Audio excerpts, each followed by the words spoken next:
عدم ہی، اور جب عدم اولاد ہو عدم ولد ہو تو اس وقت نقص تو وارد ہوتا ہے، لیکن اس وقت صاحب فرض نہیں ہے، ولد ہی عدم ہی، عدم ولد کی صورت میں باپ نہیں سمجھ قبل فروض ہے، صاحب فرض میں سے نہیں ہے کہ آپ کہیں کہ نقص صاحب فرض کے اوپر وارد ہوا ہے۔ ومسألۃ الاول مختصۃ بہم، اور ہمارا جو مسئلہ تھا کہ اول لازم آتا تھا صاحبان فروض کے اوپر، وہ والا مسئلہ مختص صاحبان فروض کے ساتھ، اور باپ اس وقت صاحب فروض نہیں کہ اول لازم آنے کے اس کے اوپر نقص وارد ہو، بلکہ قرابت کی وجہ سے نقص وارد ہوتا ہے۔ ومسألۃ الاول مختصۃ بہم، اور اول والا مسئلہ کہ فرائض کے اندر اول لازم نہیں آتا ہے، یہ والا مسئلہ جو ہے مختص ہے صاحبان فروض کے ساتھ، اور باپ کے اوپر جب اول لازم ہونے کے سے نقص جب وارد ہوتا ہے تو صاحب فرض نہیں ہے۔ مسئلۃ الاول مختصۃ بہم، اور اول والا مسئلہ کہ ہم نے کہا کہ صاحب فروض کے اوپر اول لازم نہیں ہونا چاہیے، یہ والا مسئلہ مختص ہے صاحبان فروض کے ساتھ، اور یہاں پر باپ صاحبان فروض نہیں ہے کہ اس کے اوپر اول کا مسئلہ لے کر آئے۔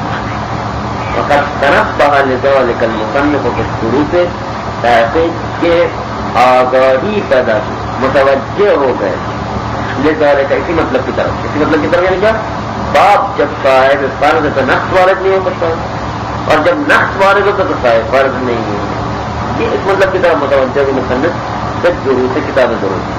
اور طرح کا ذکر ہو مصنف نے باپ کو ذکر کرنے کو ترک کر دیا ہے، جن کے اوپر نقص وارد ہوتا صاحبان فروض میں سے ان کے زمرے میں باپ کو ذکر نہیں کیا ہے، طرح کا ذکر ہو اور باپ کے ذکر کو صاحبان فروض میں سے جن پر نقص وارد ہوتا ان کے زمرے میں ذکر نہیں کیا۔ وقبلہ اور مصنف سے پہلے العلامہ علامہ اس مطلب کی طرف متوجہ ہوئے بالقواعد، کتاب قواعد، وذکرہ فی غیرہا، لیکن علامہ نے بھی باپ کو ذکر کیا صاحبان نقص میں جو صاحبان فروض میں سے تھے، ان کو ذکر کیا باپ کو علامہ نے فی غیرہا، غیر قواعد میں علامہ نے بھی یہ غلطی کی ہے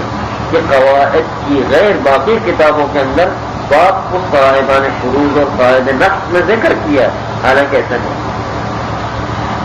المحقق فی کتابین،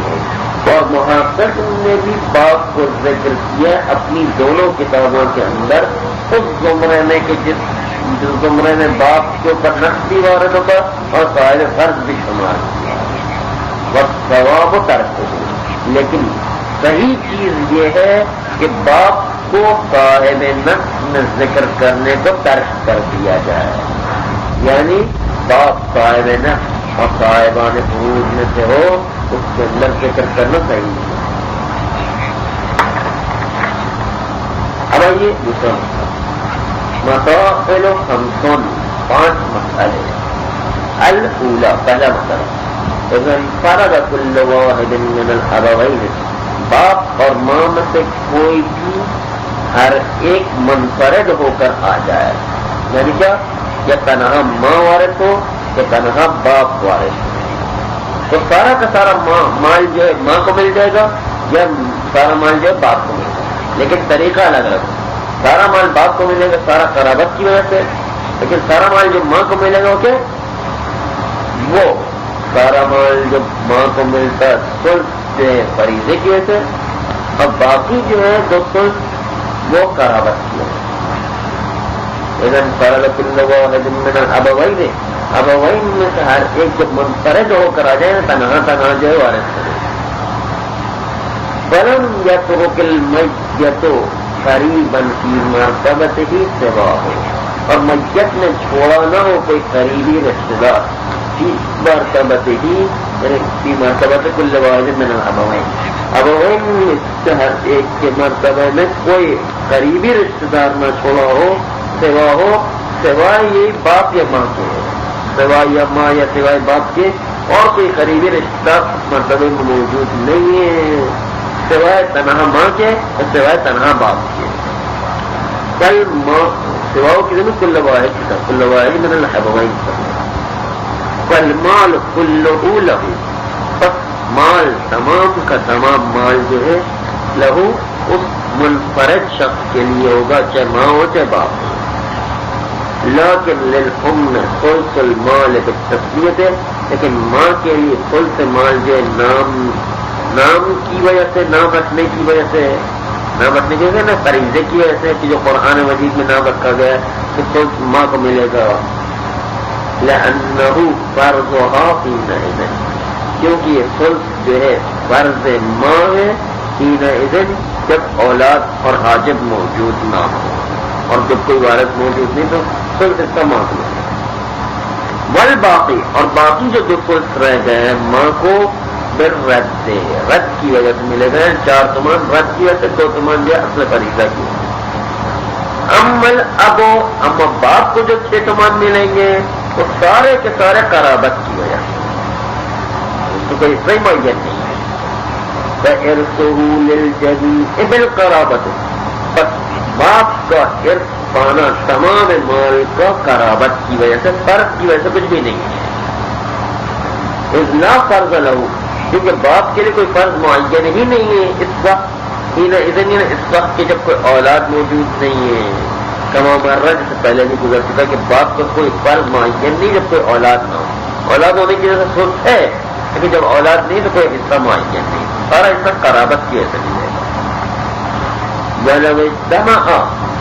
فَلِلْأُمِّ الثُّلُثُ مَعَ عَدَمِ الْحَاجِبِ مِنَ الْإِخْوَةِ وَالثُّلُثُ مَعَ الْحَاجِبِ وَالْبَاقِي مِنَ التَّرَكَةِ عَنِ الثُّلُثِ وَالثُّلُثِ لِلْأَبِ. اگر باپ اور ماں وارث ہو، اس کے علاوہ کوئی وارث نہیں، دونوں ایک ساتھ جمع ہو گئے تو ثلث یا ثلث ماں کو مل جانے کے بعد باقی سب جو باپ کو مل جائے. ثلث ماں کو کب ہے؟ حاجب کی صورت میں، اخوا حاجب ہو جائے گا، اور عدم حاجب کی صورت میں ماں کو ثلث ملے گا، باقی جو باپ کو مل جائے گا. وَلَوْ اجْتَمَعَ، اگر ماں اور باپ دونوں جمع ہو جائیں فَلِلْأُمِّ الثُّلُثُ، بس ماں کے لیے ثلث مال ہے مع عدم الحاجب من الإخوة، جب کوئی حاجب اخوا کی، اخوہ امی کی طرف سے پیش نہ آ جائے. کیونکہ ماں کے لیے حاجب کہتے 2 چیزیں تھیں، اولاد تھی یا اخوہ امی. اولاد تو فرض ہی نہیں کر سکتے کیونکہ ہمارا فرض یہ ہے کہ ماں اور باپ کے لیے کوئی وارث موجود نہیں دباغہ کے اندر، اس لیے اولاد تو موجود نہیں. اور دوسری طرف سے حاجب جو اخوا بھی نہیں ہے، ہم فرض یہ کرتے ہیں عدم حاجب اخوا کی طرف سے بھی نہیں ہے، بس ماں کو جو ثلث حصہ ملے. عدم الحاجب من الإخوة، اخوہ امی کی طرف سے کوئی حاجب بھی موجود نہیں ماں کے لیے تو ثلث حصہ جو ہے ماں کو ملے گا. وَالثُّلُثُ مَعَ الْحَاجِبِ، اور ماں کو ثلث حصہ ملے گا حاجب ہونے کی صورت میں جب اخوا کی طرف سے حاجب موجود. والباقی، باقی یعنی کیا؟ جب ثلث حصے سے باقی رہ جائے، جب ثلث حصے سے باقی رہ جائے. والباقی من الترکۃ، ترکہ اور چھوڑے ہوئے مال میں جو باقی ہے، ترکۃ عن الثلث، اور ثلث سے جو باقی رہ جائے یا ثلث سے جو ترکۃ سے باقی رہ جائے، للاب، وہ باقی حصہ جو باپ کے لیے، لیکن باقی حصہ باپ کے لیے فرض کی بنیاد پر نہیں، قرابت کی بنیاد پر. الثانیہ تو دوسرا مطلب للابن المنفرد المال، ایک ہی منفرد بیٹا ہے اس کے لیے سارا کا سارا مال مل جائے. وَكَذَا لِلزَّائِدِ، اسی طریقے سے سارا مال جو ہے ایک سے زیادہ بیٹے ہو تو سب کا مال جو ہے ایک سے زیادہ بیٹوں کے لیے ملے. زائد عن الواحد من الابناء، ایک سے زیادہ ابنا ہو تو زائد کے لیے اسی طرح سارا مال ہو جائے گا. بینہم بالسویۃ، جو ابنا ہے ان کے درمیان مساوی طور پر تقسیم کرتے ہوئے سارا مال جو ہے بیٹوں کے لیے ہو جائے، لیکن یہ سب قرابت کی بنیاد پر. وَلِلْبِنْتِ الْمُفْرَدَةِ النِّصْفُ تَسْمِيَةً، لیکن اگر ایک بیٹی ہے تو اس کا حصہ نصف معین فرض کی بنیاد پر، تو نصف حصہ بیٹی کو ملے گا فرض کی بنیاد پر، اور باقی نصف جو رد کرے گا قرابت کی بنیاد پر. وَلِلْبِنْتِ الْمُفْرَدَةِ، ایک ہی بیٹی ہو اس کے لیے النصف، نصف حصہ ملے گا 6 میں سے 3 تمام ہوگی. تسمیتاً یعنی نام گزاری کی، جیسے کہ قرآن میں اس کا نام گزاری کیا گیا، اس کو نصف حصہ دینا ہے پر فرض کی بنیاد پر نام گزاری کی بنیاد. والباقی، اور باقی جو نصف حصہ بچ گیا ہے ردن، رد کی بنیاد کے اوپر اس بیٹی واحد کو دینا ہے قرابت کی خاطر. وللبنتین فصاعدا، لیکن اگر 2 بیٹیاں یا 2 سے زیادہ ہوں تو اس کا حصہ کتنا تھا؟ 2 ثلث۔ 2 ثلث جو ہے وہ فرض کی بنیاد پر، اور باقی قرابت کی سے رد کرے گا۔ للبنتین فصاعدا السلطان تسمیۃ، 2 ثلث ملیں گے نامگزاری کی وجہ سے کہ قرآن میں نامگزاری کی گئی ان کے لیے۔ والباقی ردا، اور وہ باقی اس کا جو 1 ثلث باقی رہ گیا وہ رد کی بنیاد پر باقی بیٹیوں کو پلٹ آئے گا۔ وَلَوْ اجْتَمَعَ الذُّكُورُ وَالْإِنَاثُ فَلِلذَّكَرِ مِثْلُ حَظِّ الْأُنثَيَيْنِ، اگر متعدد مذکر اولاد ہو، متعدد مؤنث اولاد ہو، دونوں ایک ساتھ جمع ہو جائیں تو قانون چلے گا کیا؟ للذَّكَرِ مِثْلُ حَظِّ الْأُنثَيَيْنِ، کہ مذکر کے لیے 2 مؤنث کے حصے کے برابر ملے گا۔ یہاں پر قرابت کی بنیاد ہے۔ وَلَوْ اجْتَمَعَ الذُّكُورُ وَالْإِنَاثُ، مذکر اور مؤنث متعدد اولاد جمع ہو جائیں فَلِلذَّكَرِ مِثْلُ حَظِّ الْأُنثَيَيْنِ، 2 مؤنث کے حصے ایک مذکر کے لیے ملے گا۔ وَلَوْ اجْتَمَعَ مَعَ الْوَلَدِ ذَكَرًا كَانَ أَمْ أُنثَىٰ مُتَّحِدًا أَمْ مُتَعَدِّدًا الْأَبَوَانِ، لیکن اگر اولاد کے ساتھ ساتھ والدین بھی جمع ہو جائیں، اولاد چاہے ایک مذکر ہو چاہے ایک مؤنث ہو،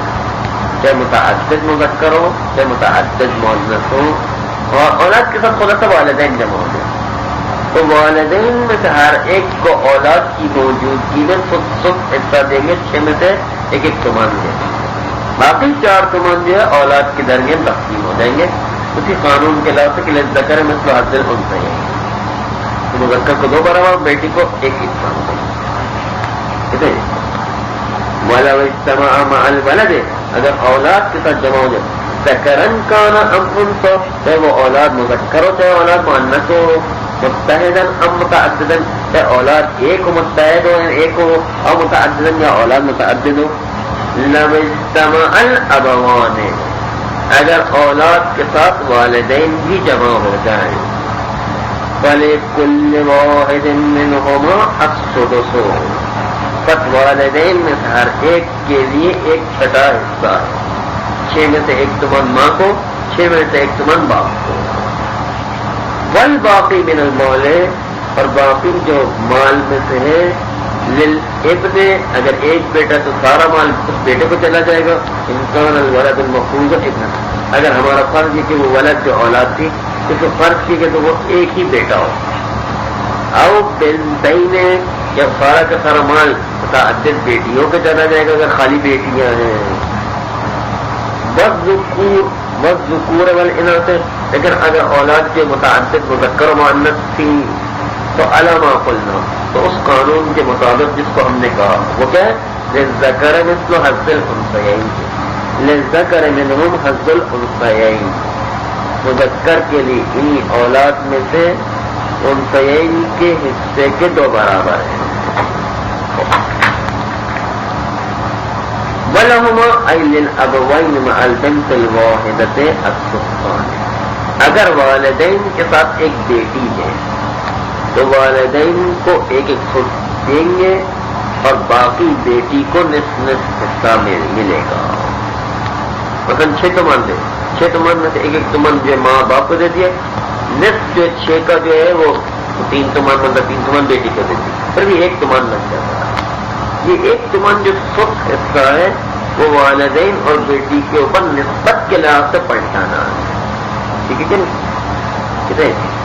السلطان،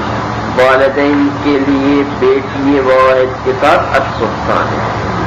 یعنی ماں کو بھی 1 تمن باپ کو بھی 1 تمن،